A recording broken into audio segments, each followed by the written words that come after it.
Hi students, again, Professor Laney here with the virtual family assignment. I want to make sure that I'm doing a instruction for each part, and so we can be as successful as possible with this. So let me share the screen. This is going to be VF2B, School Family Communication. So again, we've talked about a philosophy statement, why we think it's important. Hint, hint, put in your philosophy statement. Hope that's in there. Communication is important, right? So it all kind of locks together. If you say communication is important, let's talk about opportunities for that. So let's share the screen here so you can see this. Awesome.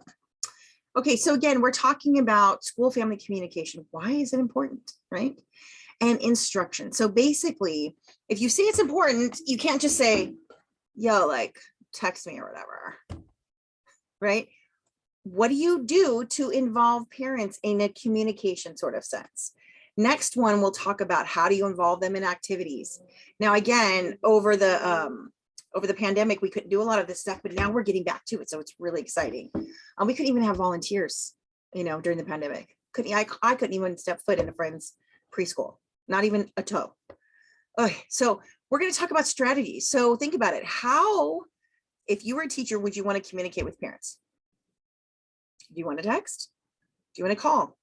Do you want a note home? Like we used to pin it to our shirts. Do you want a communication binder? Do you want, there's things that they're like websites now, like apps that have like a class dojo or things like that. Newsletter, open houses. I'm giving you guys a bunch of ideas here. So again, it's all in here. Include any strategies that you identified in your philosophy statement. So the reason I'm making these all available at the same time is so you guys can kind of work on them simultaneously. Now, again, those due dates are target dates. Late is okay, but not too late that you get behind, right?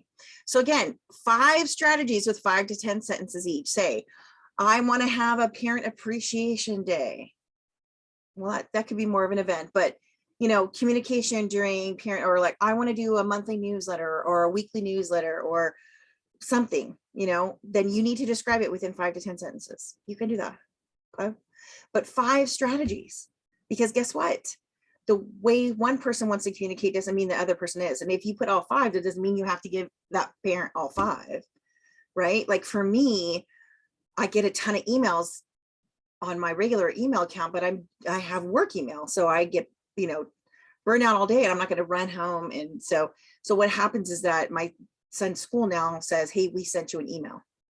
They text me and they say, hey, we sent you an email. Look at that when you have a chance. I'm like, thank you. At least I know something important is there. My lawyer's office does that too. They have an assistant call me. Hi, we just sent you an email. Can you check it out? I was like, yes. Because I probably have some waiting for me right now too. But again, you can do 5 strategies right now. I'm going to give you a hint.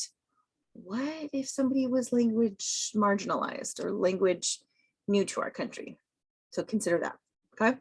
Also tips for success. Really think about it. How would this really help a child? How would it have helped you raising your children or your parents when they raised you? Think with your end project in mind and use spell check and Grammarly on everything. So again, this is 15 points. Go for it. I can give extra points if there's awesomeness, right? So this one's pretty straight, easy, but again, how would you in your program communicate with parents? Stick to the parents' vignette, the story. If they said that they don't have a cell phone or whatever, again, it doesn't say in the vignette. You could add it in if you want, or you could say, no, they don't have one. So we have to communicate when it's drop off time or pick up time, something like that. So make sure that you are being specific to the vignette, the family, and your program. Good. As always, you guys can reach out and ask me anything at any time, but this is your school family communication strategies right here. All right, we'll see you on the next one.